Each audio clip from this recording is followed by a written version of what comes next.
It's Recording in progress. questions from everybody from different pages. Yeah. Well, yeah, I just came up with, I was just thinking, talking about the minimum this part of SQL signal reach them both the first solution at point.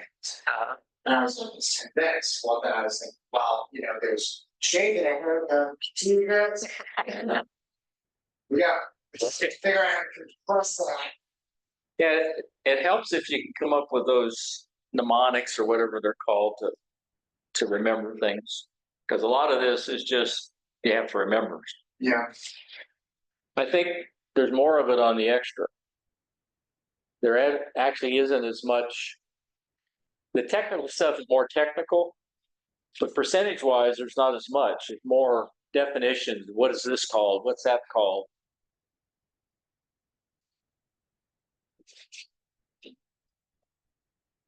Okay, so we'll talk a little bit about active filters and op-amp circuits.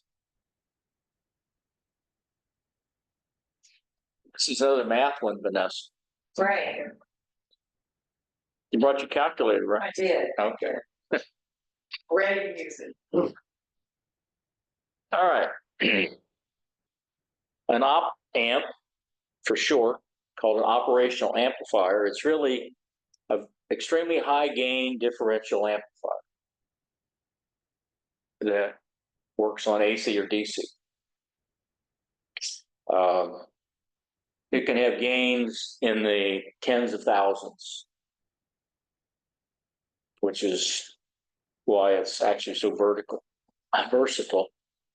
It has an extremely high input impedance, multi-meg ohms. So for all practical purposes, it looks like an open circuit on the input. It can have a very low output impedance, can drive 50 ohms directly in a lot of cases. They're not necessarily high power devices, and they're limited in frequency with what's called the gain bandwidth product, which we'll talk about. But you can just do all kinds of things with them. So what is an operational amplifier?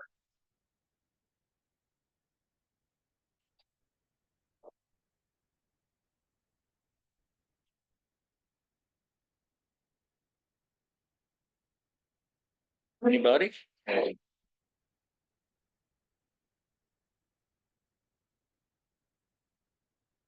What's the typical input impedance of an op-amp?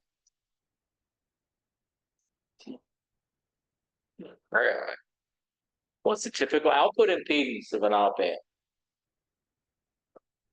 Very low.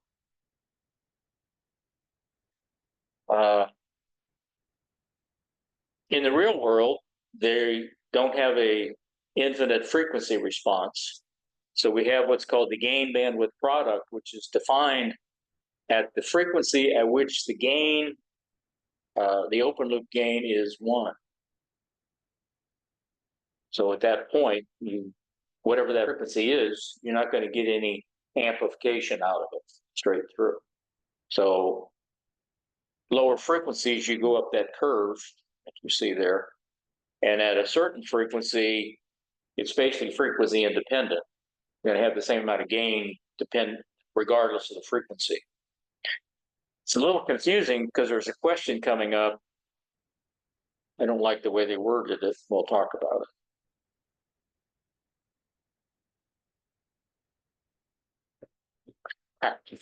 And I double-clicked again.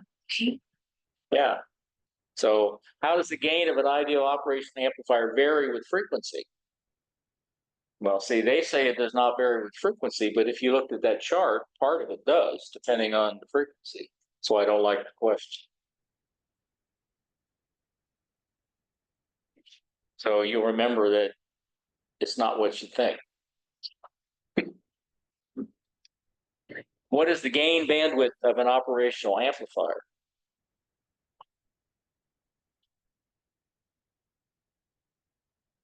It's actually called the gain bandwidth product.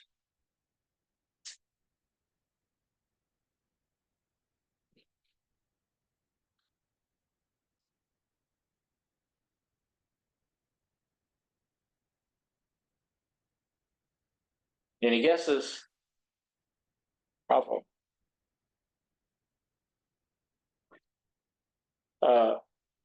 Because these are real world devices, you're going to have some error. One of them is called the input offset voltage.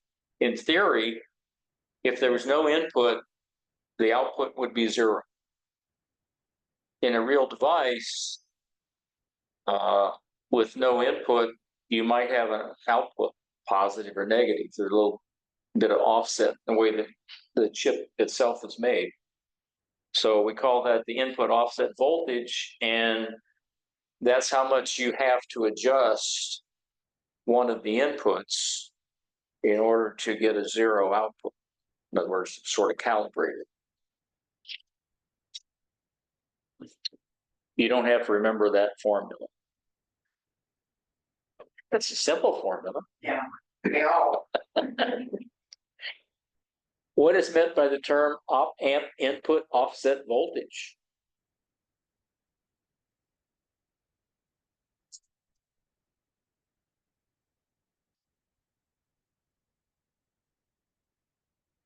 We should remember you want the output to 0.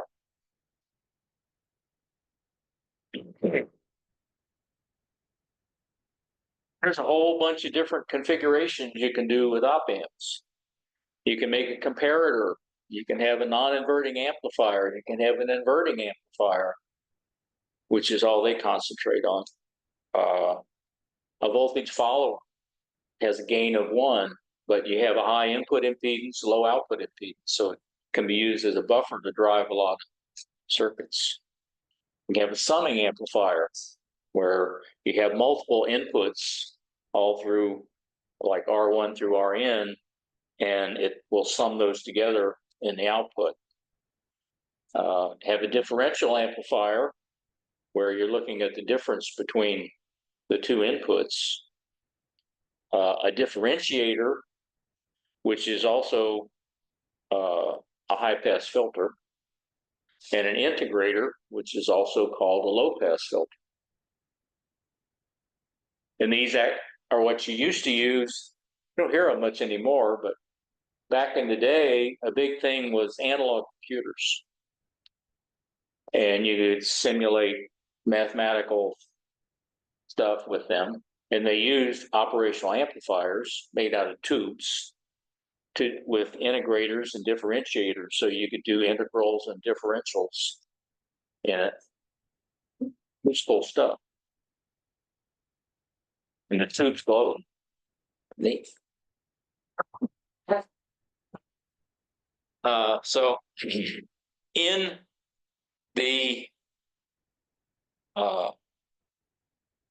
inverting configuration, which is what's shown down there in figure E7G, you calculate the gain by dividing the feedback resistor R sub F by the input resistor R1.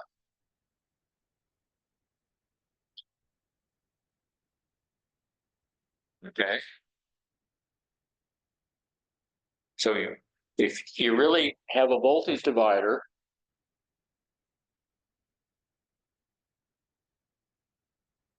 if you think of it this way, I can't draw. And you look at this point. You know that you have a signal here, and you have one here that you want. Say that wants to be 10 times what this one is. So you have to figure the ratio of these two such that this point would come out 0. And that's where you get this, divide this one by this one to give you that division. So the ratio of those two resistors will give you the ratio between these two voltages. Is that making sense? Memorization. That's so many times.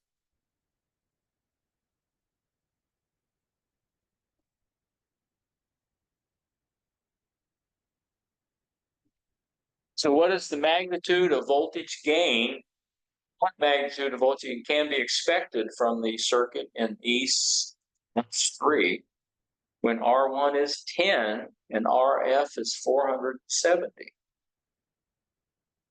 So count divides together. One divides together. Mhm.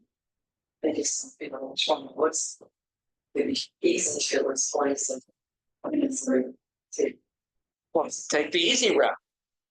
It's like, I just think it's me too. Right.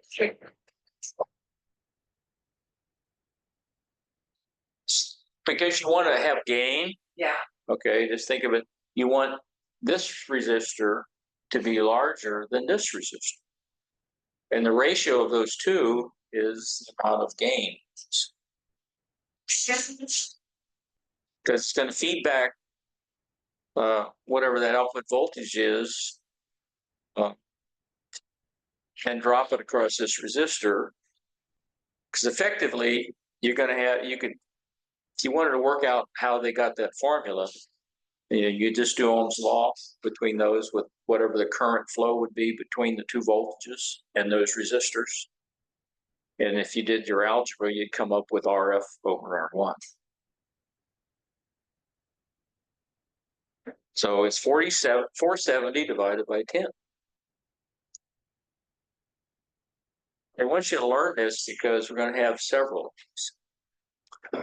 So what absolute voltage can be expected from the circuit in E7.3 when R1 is 1800 and RF is 68,000? Now you really don't need your calculator. no. It's what? 68. Yeah. Round it up. Say 70 by 2. So missing. Well, they didn't throw those things in there.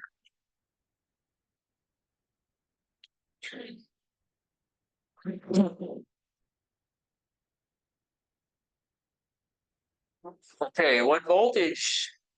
If it's 3,300 and RF is 47,000.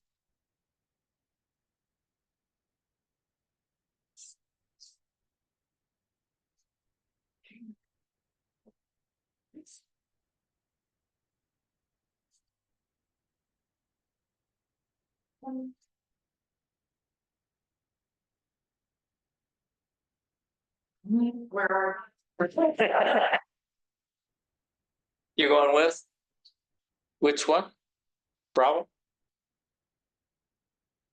How about that? No calculator. Whoops. I don't know what's going on with these mouse. Now you know the answer to that one. This is the trick one too.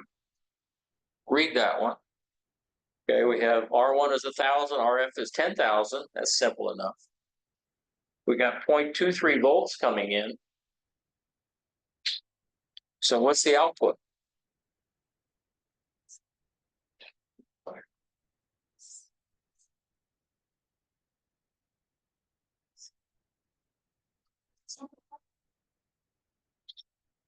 Could be.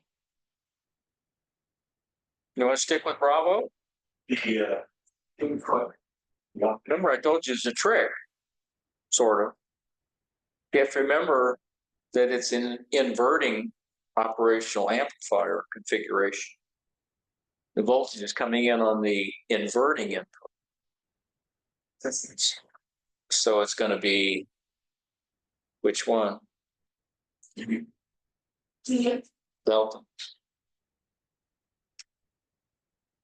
Yeah, or B is the negative input, so where voltage is coming in. It's needs to be star because the negative. That's the well. Kind of a trick. You have to pay attention.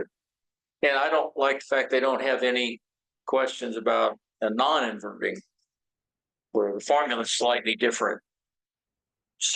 Ratio. R1 RF. Sorry.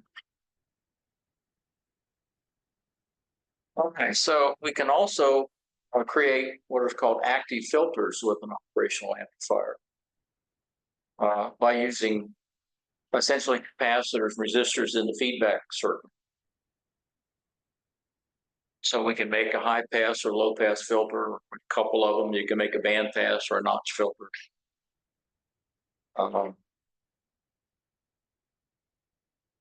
Because they have such high internal gain, you can have ringing. So you have to take care of how much gain you're actually trying to get out of a particular stage and what the Q of that stage is. If it's too high a Q and too high a gain, you can basically have an oscillate.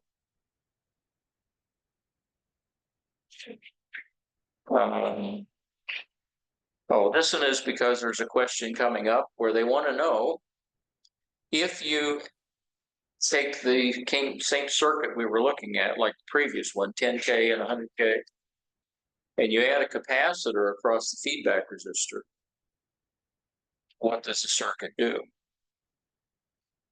What do you think it does?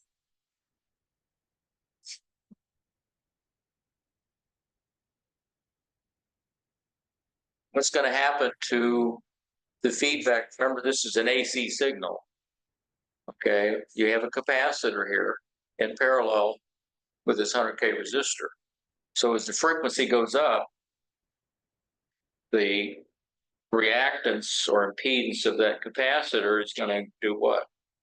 Decrease. And so it's going to become lower and lower, which is going to make this feedback resistance effectively lower. So it's going to lower the gain as frequency increases. So we call that a high pass, or a low pass filter in this case, because the gain is going to decrease as the frequency goes. So it's going to have a gain of 10 up to a certain point, and then it's going to go down to essentially zero. It's not a good low pass filter.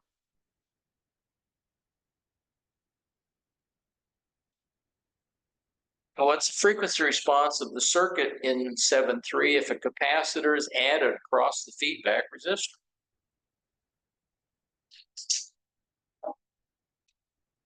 See if I got it right.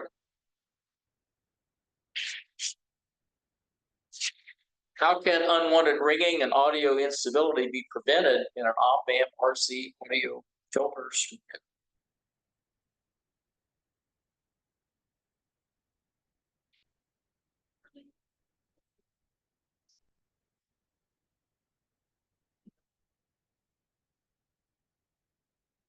I've had them feelings. What Q is? So Q is quality factor, and it's confusing because it's used differently in a lot of different places. You know, we have the Q signal, which has nothing to do with quality factor. It's this quadrature or, phase shift. You have the Q of inductors and resistors. You have the Q of a tuned circuit, slightly different the way you calculate them. So yeah, it's confusing. So you just have to remember which is which. So like last kilo. Right.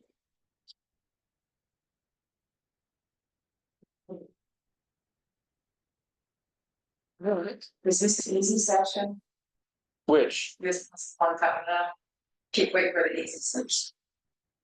Well, they're all easy. Yeah, this is. They're all easy. You didn't have to use a calculator. Yeah, what section is this? Is Do you remember? Is what? which section is this? Is it Section. oh, sorry, say that. Okay. It sure didn't feel like it at the time.